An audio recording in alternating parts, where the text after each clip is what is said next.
अस्सलाम वालेकुम, आप देख रहे हैं डॉन न्यूज़ में। मेज़बान अब्दुल गफ्फार पुनः रिप्ले के एक और एपिसोड के साथ। पाकिस्तान का एशिया कप और अफगानिस्तान वनडे सीरीज़ के लिए स्क्वाड की अनाउंसमेंट हो चुकी है। उसके बाद फिर पाकिस्तान का वर्ल्ड कप का असाइनमेंट आएगा और जो स्क्वाड अनाउंस हुआ है इसमें मुख्तलिफ तरह के जो है वो तबसरे आ रहे हैं। लेकिन आज जिस शख्सियत को हमने ज्वाइन किया, आई थिंक बहुत दिलचस्प गुफ्तगू इनसे इसलिए हो सकती है कि पाकिस्तान के इस सिलेक्शन कमेटी, या आप कह लीजिए कि इस साल से पहले जो मेजर सिलेक्शन कमेटी रही, उसके ये चीफ सेलेक्टर थे मोहम्मद वसीम साहब, जिन्होंने पाकिस्तान को वर्ल्ड T20 स्क्वाड में जो इनका स्क्वाड था वो फाइनल तक गया। फिर पाकिस्तान ने जो है वो अच्छी परफॉर्मेंस दी लिमिटेड ओवर्स क्रिकेट में। टेस्ट क्रिकेट में ज़रूर थोड़ी स्ट्रगल करनी पड़ी, लेकिन ओवरऑल पाकिस्तान की परफॉर्मेंस इनके दौर में अच्छी रही।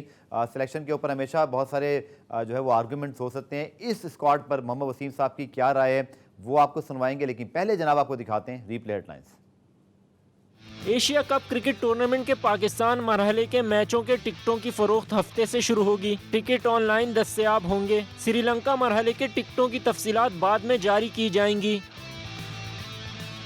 लिटिल मास्टर हनीफ मोहम्मद को दुनिया से रुखसत हुए 7 बरस बीत गए। इनकी यादें और रिकॉर्ड्स आज भी फैंस के दिलों में जिंदा हैं। उन्होंने 55 टेस्ट मैचों में पाकिस्तान की नुमाइंदगी की। 44 की औसत से 3915 रन बनाए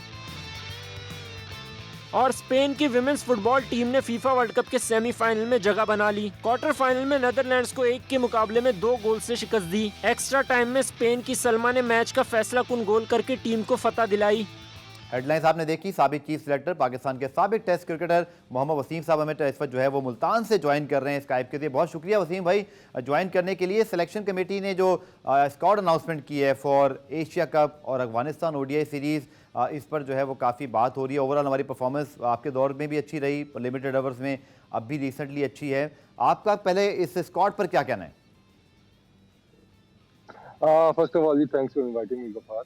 ओवरऑल देखते हैं तो स्क्वाड तो हमारा काफी आपको बैलेंस नजर आता है। ऑब्वियसली जैसे आपने इंट्रो में भी बोला है कि सिलेक्शन ऐसी चीज है कि जिसपे हमेशा किसी ना किसी चीज पे डिबेट हो सकती है। तो ऑब्वियसली इसमें एक दो चीजें हैं जिसके ऊपर आप डिबेट कर सकते हैं कि डिफरेंटली हो सकती थी, लेकिन ओवरऑल देखते हैं तो आई थिंक यही हमारी एक सेटल टीम है, यही खेलती हुई आ रही है, उसकी परफॉर्मेंस भी अच्छी रही है।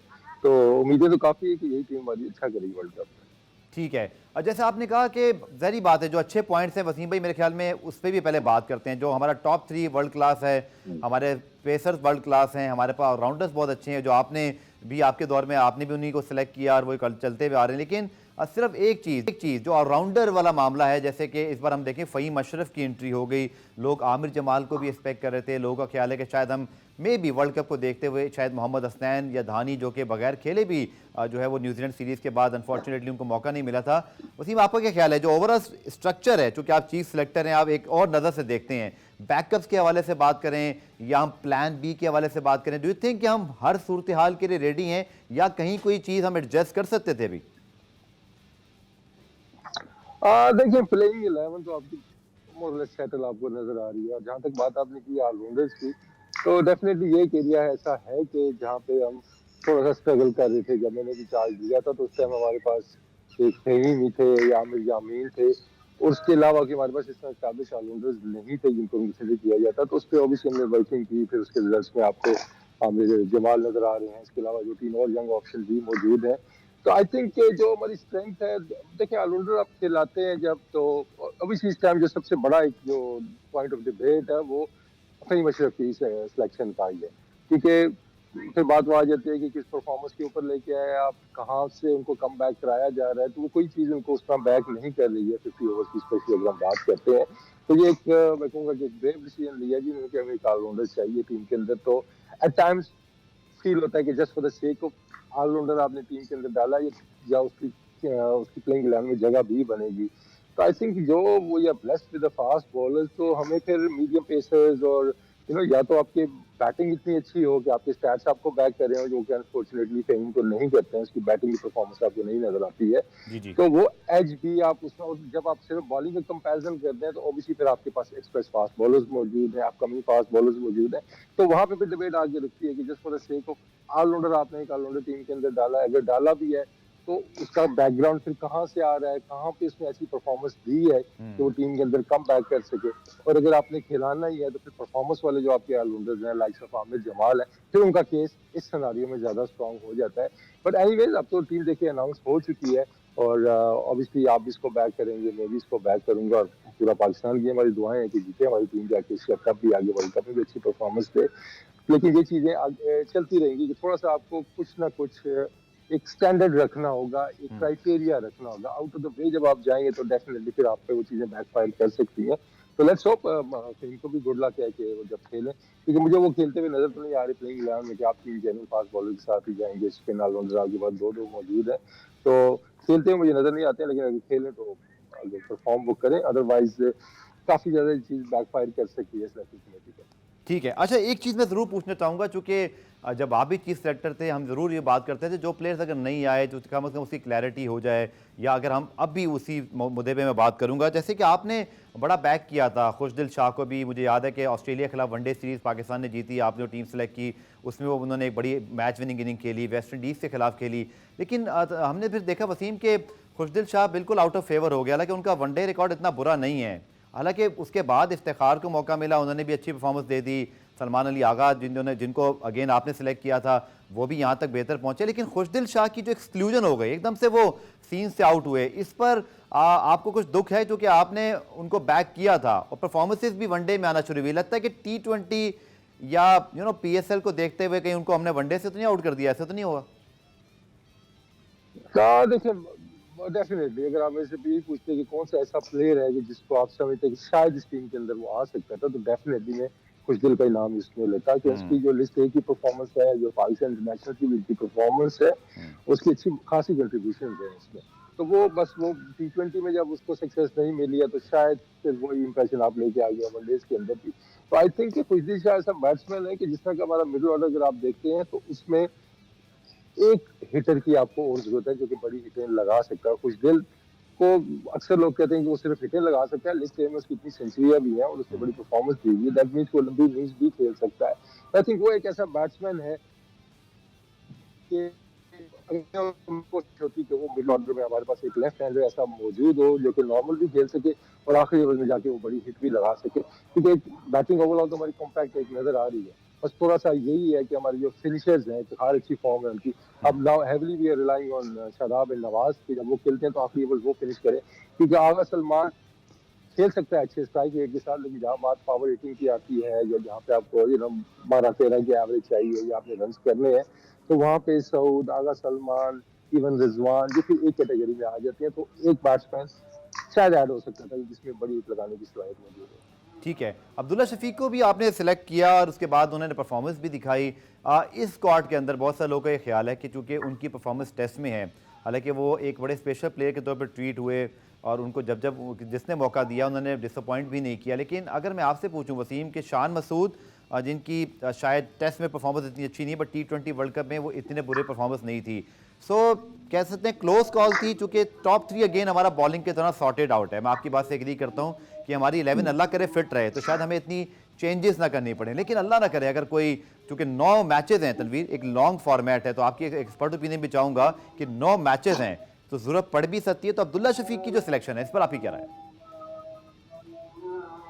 देखिए दोनों के अगर आप देखें तो सिमिलर काइंड ऑफ केसेस हैं कि ठीक है, आप अगर आप शान की परफॉर्मेंस देखते हैं तो इंटरनेशनल में उस तरह की परफॉर्मेंस ODI के अंदर उसकी नहीं है, वो भी शायद 8-9 मैचेस ही खेला हुआ है। अब्दुल्ला ने भी चंद मैचेस खेले हुए हैं।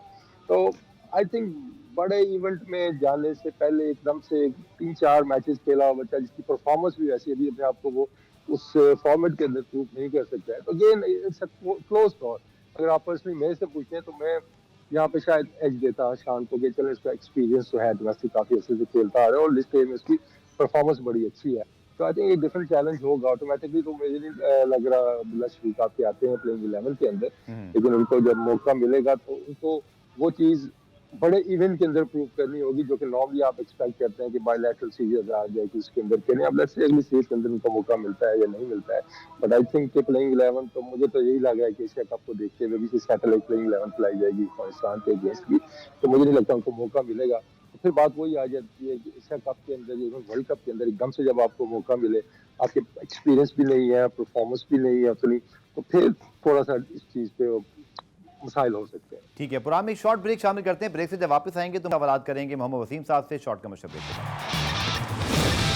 पुराब रिप्ले में खुशामदेद। मोहम्मद वसीम पाकिस्तान के साबिक चीफ सिलेक्टर हमारे साथ मौजूद है। वसीम, एक और जो अगेंस्ट सिलेक्शन मुझे याद है न्यूजीलैंड सीरीज जो नहीं हो सकी थी उस पर अनफॉर्चुनेटली, लेकिन आपने पहली मरतबा मोहम्मद हारिस को वहाँ पर शामिल किया था as a reserve wicket keeper. उसके बाद T20 वर्ल्ड कप में भी उन्होंने बड़ी एनर्जेटिक परफॉर्मेंस दी। लेकिन लोग कहते हैं कि शायद एक्सपीरियंस की कमी है वनडे क्रिकेट के लिहाज से सरफराज अहमद, हालांकि उनका कमबैक सिर्फ टेस्ट क्रिकेट में हुआ है, और हारिस एक लंबे अरसे से जो है वो रिजर्व विकेट कीपर हैं। इस पर आपकी क्या राय है? He is ready for the world cup if needed?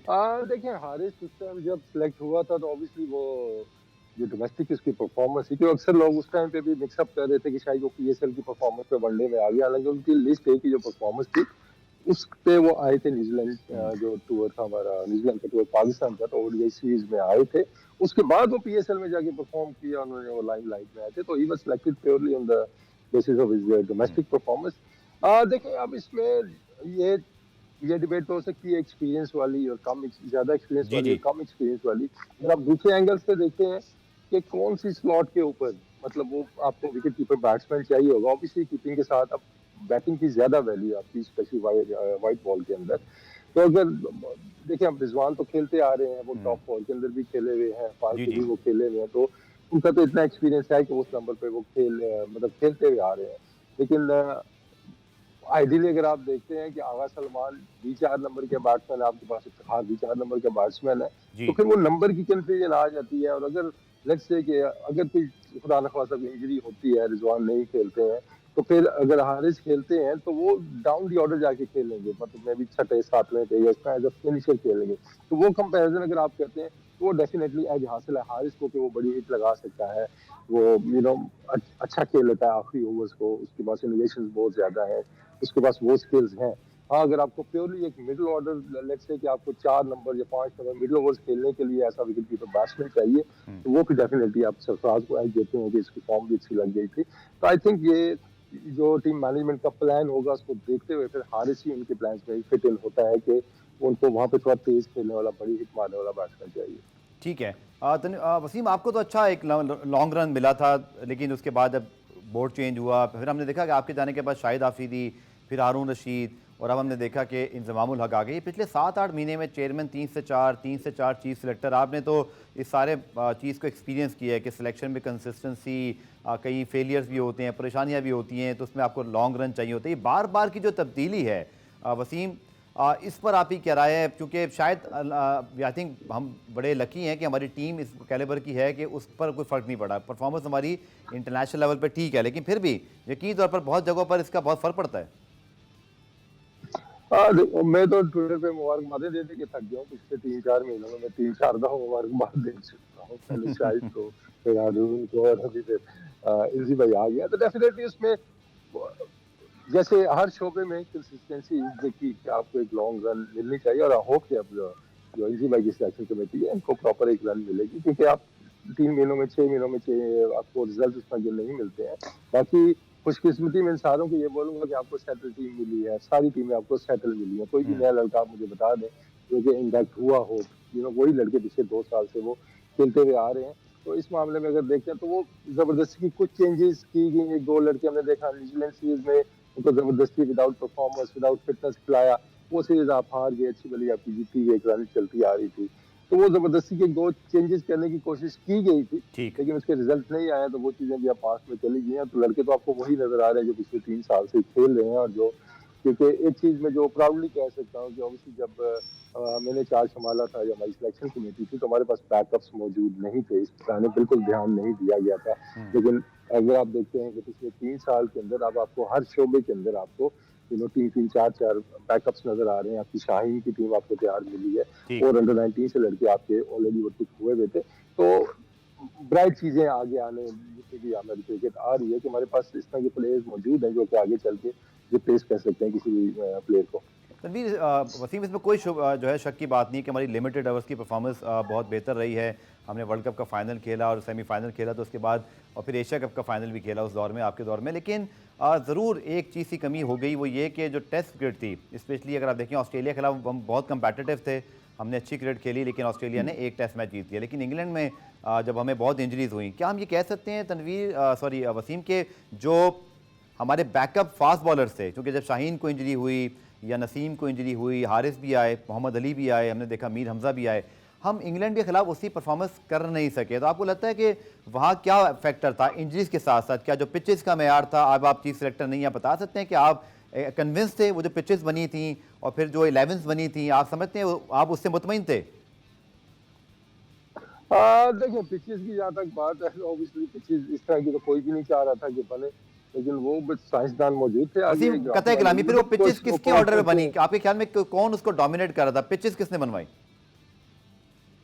देखिए एंड ऑफ द डे तो ये आपके जो चीफ क्यूरेटर होता है उसी के काम होता है। और अगर आप बात करते हैं टीम मैनेजमेंट की या इवन के हमारी लिस्ट में जब से थी, तो हमारी रिक्वायरमेंट बिल्कुल डिफरेंट होती थी। हम तो रिजल्ट ओरिएंटेड पिचेस की तरफ जाना चाह रहे थे और एक्सपेक्ट यही करते थे, लेकिन हर मैच में हमें वो सरप्राइज ही मिलता था कि पिच वो कैसी बन जाती थी वहां पे।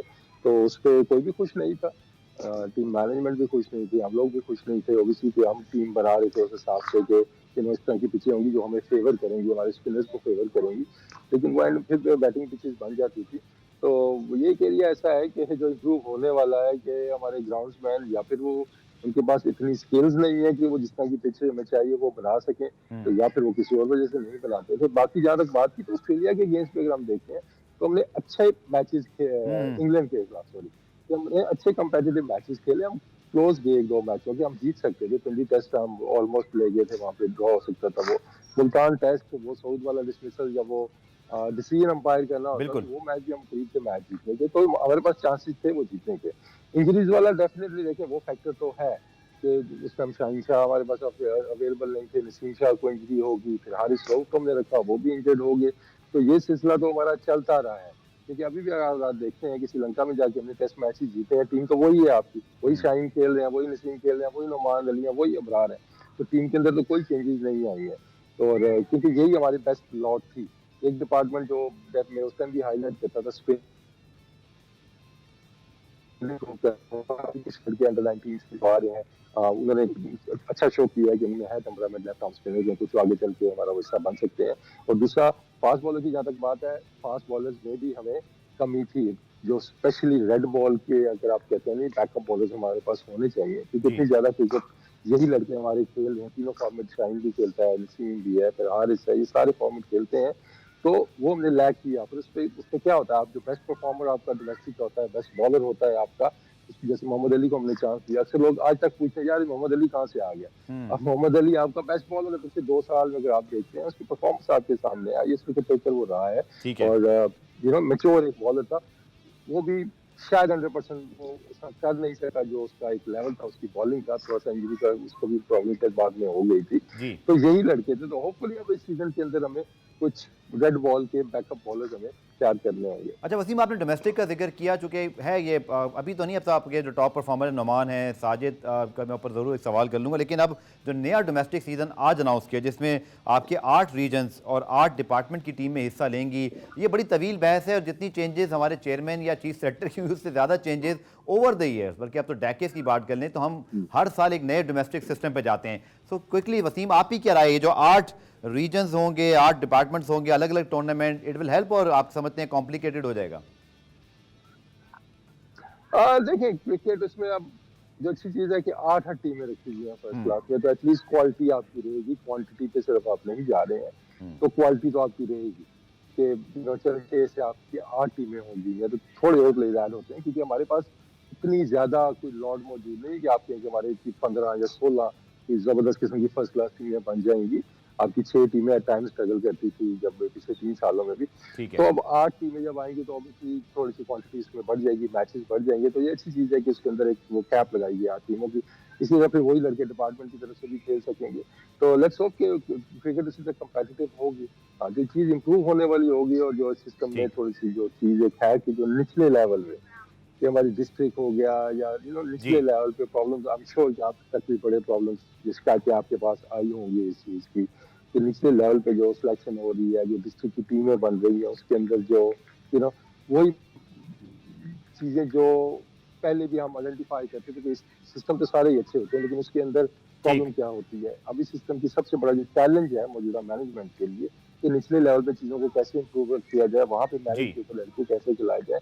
क्योंकि बहुत से लड़के ऐसे हैं जिनके अभी भी कॉल या मैसेज आते हैं कि पाकिस्तान अंडर 19 खेल रहे हैं, पिछले साल उन्होंने फर्स्ट क्लास में परफॉर्मेंस दी हुई है, ठीक है, लेकिन वो अभी चलिए होप अगर आप करते हो देखें तो तो तसीम के डिस्ट्रिक्ट टीम में डोमेस्टिक आपको क्रिकेट नजर हमारा नहीं आते। कंटिन्यूटी रहे और परफॉर्मेंस अच्छी रहे। आपका बहुत गया पाकिस्तान के वर्ल्ड कप, एशिया कप और पाकिस्तान के अफगानिस्तान और मुमकिन वर्ल्ड कप स्क्वाड पे मोहम्मद वसीम से हमने बात की। पूरा में ब्रेक शामिल करते हैं, ब्रेक से जब वापस आएंगे तो एक और गेस्ट हमारे साथ मौजूद होंगे। मिलते हैं शॉर्ट कमर्शियल ब्रेक के बाद।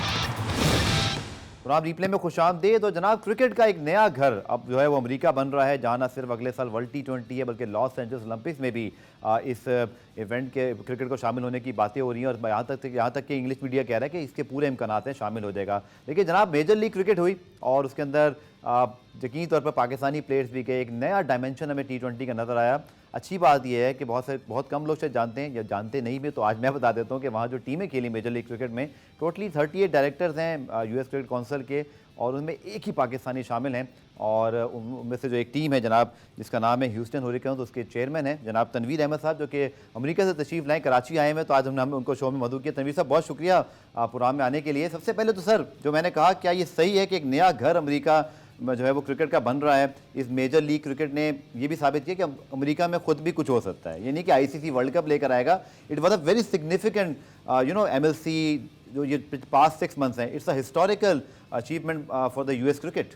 देखिए, अगर देखा जाए, first of all thank you for having me here. अगर क्रिकेट को देखा जाए तो ये 1776 से अमेरिका में क्रिकेट है, ऑफ एंड ऑन चलती रही है, लेकिन जो पूरी जो स्टीम अप हुआ है ये सारा ये 1980s के बाद हुआ है, जब साउथ एशियन कम्युनिटी वहाँ पे गई है। अब रिसेंटली जो 2017-18 में ना आईसीसी ने डिसाइड किया कि जो नेक्स्ट मार्केट हो सकती है बड़ी आफ्टर इंडिया पाकिस्तान, वो यूएस की है, तो वहाँ पे उन्होंने काफ़ी सारी कोशिशें शुरू कर दी।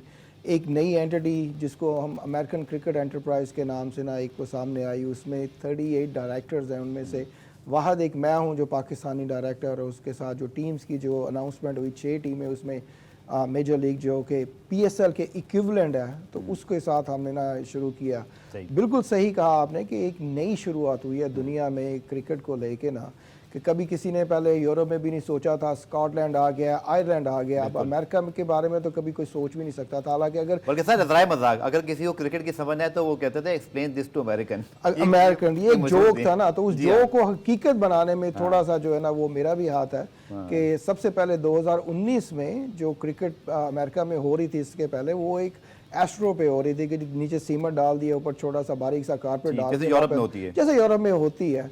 तो I was actually first Pakistani जिसने एक जो है ना वो अपने कॉम्प्लेक्स बनाया, जिसको लेके हमने ना टर्फ पिचेस डाली। ठीक है, तो मैंने अभी तक 6 ग्राउंड्स डाली हैं उधर ह्यूस्टन में ही, और इसके ऊपर हमने 42 पिचेस बनाई हैं टोटल। तो जब ये 42 पिचेस बनी, 6 ग्राउंड्स बनी, एक नया चैप्टर खुला कि जी क्रिकेट जो वाकई अमेरिका में आ सकती है। देखिए, ठीक है, जहाँ पे भी क्रिकेट होती है वहाँ पे ना आपका ना एक मिट्टी का बड़ा हाथ होता है। अगर आप देखें दुबई में जब मशहूर हुआ था कि जी नंदीपुर से हमारे पाकिस्तान से मिट्टी गई थी, तो ये एक बड़ी साइंस है। क्यूरेटर का तो एक काम है जी पिचेस को बनाना, लेकिन अगर उसको एक मिट्टी अच्छी नहीं मिलती ना, वो कुछ भी नहीं कर सकता। तो ये साइंस को हमने ना पूरा एक, वहाँ भी नंदीपुर से जा रही थी या वहाँ की अपनी मिट्टी? नहीं, वो वहाँ पे हमने की। हमने क्या किया कि मैंने इंडिया भेजा, पाकिस्तान से खुद लेके गया, फिर Australia, New Zealand, England, West Indies, वहाँ से सबके ना सैंपल इकट्ठे करके हमने लैब में भेजे। लैब में भेज के हमने देखा कि भाई इसमें फ़र्क क्या है हर जगह की मिट्टी को लेके ना। तो वो एक ही चीज़ आई कि यहाँ पे जो मिट्टी जिस खिते से है उसके क्ले कंटेंट्स कितने हैं। अगर पाकिस्तान में देखा जाए नंदीपुर की मिट्टी में 65% 70% उसके क्ले कंटेंट्स हैं। अगर आप ऑस्ट्रेलिया या साउथ अफ्रीका, न्यूजीलैंड की देखें, वो बाउंसी पिचेस हैं, थोड़ी सी ना स्पीडी पिचेस हैं, उसमें अगर क्ले कंटेंट्स वो ज़्यादा है, अबाउट 80-85% है। इंडिया के और कम है। इसलिए अगर आप देखें कि जो टेस्ट हो रहा है दूसरे दिन ना वो मिट्टी उठनी शुरू हो जाती है, खड्डे बढ़ जाते हैं, बड़ा बॉल स्पिन हो रहा है ना, आईसीसी के नोटिस भी होते हैं। अच्छा तनवीर साहब ये बताइएगा, how was the experience as MLC team owner? आपका पहला सीजन कितना ही सक्सेसफुल रहा? जो कि पाकिस्तानी प्लेयर्स बहुत टॉप के खेल रहे थे, दुनिया के बहुत बड़े बड़े और टॉप प्लेयर इंग्लैंड से, वेस्ट इंडीज से, तो नजर आ रहा था। फिर IPL के 4 ऑनर्स वहाँ उस टीम को लेके बैठे हुए, तो इट्सेल्फ एस्टैब्लिश की एक बहुत बड़ी मार्केट है। बट योर पर्सनल एक्सपीरियंस, आप क्या फ्यूचर देख रहे हैं? शायद हमें पाकिस्तान बैठ के उसका अंदाज़ा नहीं है, बट आप क्या देख रहे हैं आने वाले सालों में MLC, US क्रिकेट या आपकी टीम जो ह्यूस्टन है, ये कहाँ तक जाएगी? Sir this was a huge success.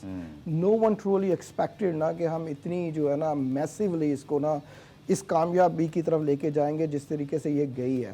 तो 4 टीमें जो है ना वो आईपीएल की आई हैं। मेरी तो कोशिश यही रही कि 2019 से लेके कोई ना कोई पाकिस्तान की टीम, पीएसएल से भी टीम उधर लेके जाएं, लेकिन मसला सिर्फ यही है ना कि हमारी जो सोच है ना वो फ्यूचर को तो बहुत दूर की बात है, हम आज के बारे में नहीं सोचते, हमेशा पास्ट के बारे में ही बात करते रहते हैं। इसी वजह से ना कोई पीएसएल की टीम नहीं जा सकी है उधर। रही बात कि जी हम क्या सोच रहे हैं उधर क्या होगा अगले 3-4 सालों में, जैसा कि हम जानते हैं कि अगले साल का वर्ल्ड कप वो T20 उधर हो रहा है, इसके बाद 2028 में ओलंपिक्स उधर आएगा, तो वहाँ पे ही अमेरिका में ही ओलंपिक्स फर्स्ट टाइम एंटर होगा। सबसे बड़ी जो अट्रैक्शन है वो यही है कि देखिए अभी 6 MLC में टीमें आ गई हैं, 2 बिग बैश ऑस्ट्रेलिया से आई हैं, 4 इंडिया से आई हैं। इसके बाद 2026 में 2 टीमें ऐड और होंगी, तो जिसमें मेरी एक पूरी 100% टीम जो है ना मैं लेके ना सेपरेट हो जाऊंगा। अभी तो मैं एक को ओनर हूँ एक टीम में, टेक्सास की टीम में।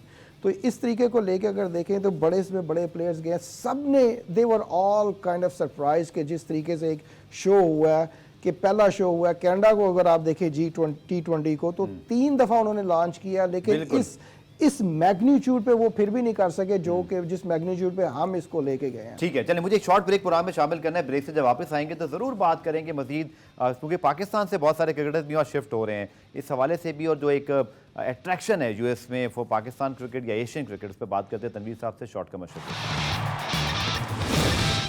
पुनाब रिप्ले में खुश आमदीद। तनवीर अहमद हमारे साथ मौजूद है, उनकी टीम ह्यूस्टन हरिकेन्स के हवाले से हम बात कर रहे हैं। तनवीर साहब, नेक्स्ट ईयर के क्या प्लान है या नेक्स्ट सीज़न जो इसका है, और बतौर पाकिस्तानी चूँकि वह मौजूद हैं तो ये एक बड़ा आई थिंक प्राइड एस्पेक्ट है पाकिस्तान के लिए कि जो हमारी इंटरनेशनल क्रिकेट या लीग्स हैं वहाँ मज़ीद पाकिस्तानी मौजूद हैं। Now what next for the MLC and the Houston hurricanes? So next year जो हमारा प्लान है, इस साल तो हमने इनैग्रल था तो हमने ना सिर्फ हाफ सीज़न रखा, तो इंशाल्लाह नेक्स्ट ईयर जो है ना हमारा पूरा सीज़न जाएगा कि जो 6 वीक्स में होगा, तो हर टीम्स के ना वो 2-2 मैचेस होंगे। ओके, इस साल सिर्फ 2 वेन्यूज़ यूज़ हुए हैं, next year most likely 3 venues use होंगे। इसके अलावा जो है ना वो T20 का वर्ल्ड कप आ रहा है, तो वो थोड़ा सा क्लैश होने वाला है उधर के ना कि MLC जो है ना वो T20 के वर्ल्ड कप के बाद ही मोस्ट लाइकली होगी। ठीक है, आफ्टर द वर्ल्ड कप ना। तो मेरी तो कोशिश यही है कि अगर किसी तरीके से पाकिस्तान अगर PCB जो है ना अपनी टीम उधर भेजती है तो हम एक बाइलैटरल सी एक ट्राई सीरीज़ करवा सकते हैं कि जिसमें वेस्ट इंडीज़ के साथ पाकिस्तान के थोड़े से मैचेस हो जाए, या US हालांकि ये डिवीजन 2 में है तो उनके साथ अगर मैचेस हो तो पाकिस्तान को एक बड़ी हेल्प मिल सकती है कि उनको एक जो एनवायरनमेंट है तैयारी के लिए, एक जो एनवायरनमेंट उनके लिए आसानी हो सकती है। और अगर फ़र्ज़ करें कि अगर पाकिस्तान इंडिया का कोई मैच US में हो गया तो इससे तो बड़ी बात कोई हो ही नहीं सकती ना। तो जिसको नहीं भी पता चलेगा कि क्रिकेट अमेरिका में क्या है तो उसको भी पता चल जाएगा। तो कोशिश तो हमारी यही है कि अगर पाकिस्तान इंडिया का मैच हो जाए तो इससे बड़ी बात कोई नहीं हो सकती। अच्छा सर, हमने ये भी देखा कि पाकिस्तान से जो एक बहुत बड़ी क्रिकेटर की तादाद है, समी असलम है, हमाद आजम रिटायरमेंट ली, फिर अभी फवाद आलम भी वहाँ मौजूद हैं और ख़बरें आई थी,